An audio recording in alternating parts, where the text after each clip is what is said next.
I'm still trying to figure out why people are even questioning LeBron's greatness. Well, I think here we are 21 years down the line and people are still throwing stones at Bron. Like, stop reaching back 21 years ago.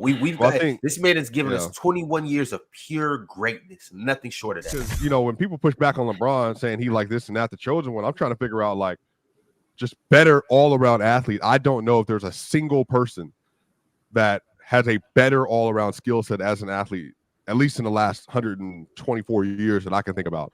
Like I said, the only two guys that I thought of was when I thought about this, because I thought about Jim Thorpe too, who was a multi-sport athlete. But the only two guys that I thought about was Chamberlain.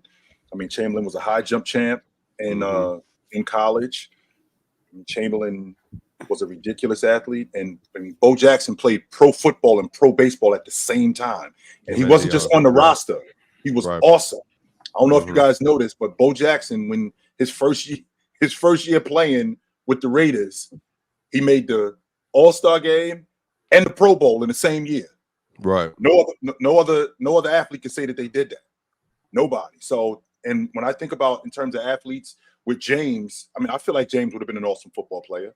I feel like he would have been great if he played football. So, Chamberlain. Well, he was an all-state. Yeah, he had multiple offers before he was an all-state tight end at St. Vincent. Chamberlain and Bo Jackson are the only two guys that I can think of in terms of the 19th and 20th century in terms of athletes that I think maybe are in the conversation with James. Those are the only two guys. I mean, but Ron, the reason why that's happening is because most people, whenever they try to have an argument for another player, their method is to break down the other player to put the other player above said player. You don't have to shit on LeBron James to hype up MJ. That's really what it is. What LeBron has done in his own right to have this level of longevity in basketball is something we just won't ever see again, I don't think. I mean, the health, the strength, and the durability to perform at that level consistently is really crazy. Well, and then even too, like I think the main conversation was people were saying, especially Rick was saying that he didn't like the fact that LeBron was acknowledging that he was the chosen one and that he was selected to do what he did by God, you know, as Joy Taylor talked about, which you got everybody got a God-given skill set. Like some of us, we talk on the mic, you know, all this stuff. There's levels to this. I think for like LeBron, it's just like he was a prodigy by the time he was 15 years old. I mean, he was the Ohio Player of the Year as a sophomore, kept growing, and eventually became obviously the best athlete ever coming out of high school in terms of just everything he was able to do on the basketball court, his IQ, which is a part of the conversation for GOAT athlete as well. I think just all the way around, like, I think people just really are a little, I think the generation that didn't get to see LeBron in 2002, 2003, and even I was very young when that happened, if you weren't there to see how transcendent he was. Because I remember watching on the box television in my parents' room, like up on the corner ceiling, watching him go between the legs in a game and when he was a senior in high school, that was crazy. And then watching him step on the NBA court.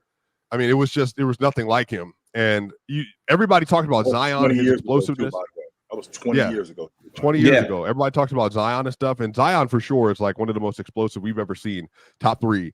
But just when you watch LeBron when he was that young and for him to be that skilled as he was at that point in time, I mean, it's just like there was nothing like it. So I don't know. For me, it's just like the only people you can put in conversation with Bron for best athlete are going to be Wilt. It's going to be Jim Brown. It's going to be Bo Jackson. It's going to be Dion. But even then, none of them are 6'8", except for Wilt. And I don't think Wilt was the athlete that LeBron is. I mean, in the chat, they were also saying possibly Usain Bolt. I'm not sure how y'all feel about that name, Usain Bolt, in those conversations. Like, I mean, he was a runner. He's 6'6". Yeah, he was a runner, and I won't argue Usain Bolt. Whenever you do something at world class speed, it's crazy. 9.58. Insane. To be honest with you, Swiper, I think he could run faster than that. Yeah, like I was watching around. I've never seen him like running for his life. Like he gets on there and he runs. There was times when I was like, yo, could this dude run a 9 flat? I don't know. I'm not sure he can't. If it was somebody pushing him, chill, he probably would have went a little faster. Yeah, I'm watching this dude. Like, I don't know if anybody. No, he was literally running and trash talking at the same time in the race. Like I've never seen that level of dominance, bro. You're not. They should have put some dogs behind him. But here's the thing, though. Like you just brought up Swiper. You just brought up the chosen one. Well, I heard him say that he was breaking down plays at 8 years old. Yep. there's certain people that things just make sense to them. Like when we talk about a mathematician who's 10 years old, numbers just make sense to him, no matter how old they are. A carpenter, area just makes sense. James, when he first started, basketball just made sense, even at 8 years old. And it's not ridiculous to think that a 10-year-old watching a guy cut to the basket and being able to anticipate that this is what's next is the same as a guy who's 10 years old and understands algebra. I'm in algebra and I'm crying because I'm trying to get a C. I'm struggling to get a algebra. This dude is breaking down plays at 10 years old, and I don't think it's ridiculous to think that he was able to do that at that age. Well, he's a mastermind. I think a lot of that too is people don't give athletes the same amount of see, the thing is, in real life, you give people respect for having specific levels of geniuses in different areas of life. So whether it be chess, computer whizzes, some people are wonderful composers of music. I mean, Mozart and all the people that we talk about, they started doing this as children.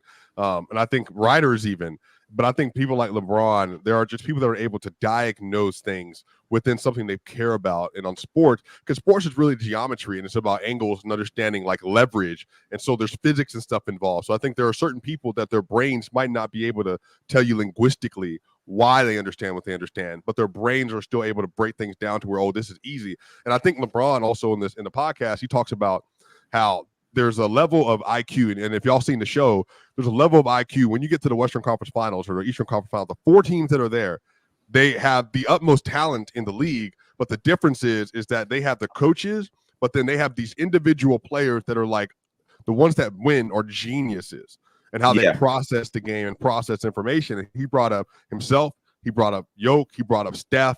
Like, they're just players that are able to understand the game at a mental level that puts them in a different, like when you watch the Warriors players, their Apex, it's just like, yeah, they're moving around and, you know, they're hunting here and there, and they're finding the DHOs and stuff like that. But Draymond is literally diagnosing everything you're doing on both ends to where he's splitting the defense apart, or when you do leverage to him weak side protection, he's able to get there faster than anybody else because he saw the play coming 3 passes ago based on where the trajectory of the ball was going. And he's even talked about, Dennis Rodman has talked about rebounding and understanding rebound at a genius level. And I think athletes, they are just so gifted and so talented, and their genius is so particular that their brain is just able to deal with information in the sport better than anybody else. I mean, but that's why LeBron really stands out to me, though, because he's one of the few cases where he has the brain to maximize his God-given talents. But then on top of that, the durability to sustain that greatness over multiple decades. He's gone through like 3 eras of basketball. You know what I'm saying? Like, that's not really seen. Is it like 3 eras, or is it literally that? I mean, he came in it's literally 2003, right? That was over 20 years ago. There are people, and I'm on record saying this, there are people who don't know the NBA Finals in their childhood without LeBron James. There's people who from like third grade to like I'm 20 years old. I don't know the NBA Finals without LeBron James being in it. True. But Bron's still working. Bron's still working on his game, chill. He's still getting better. You got to, like Doris Burke was talking the other day, talking about the way his jump shot and how his hips, he's lining up his right side more to, you know, lined up with the rim. How you can see when he shoots his hips are more to the rim.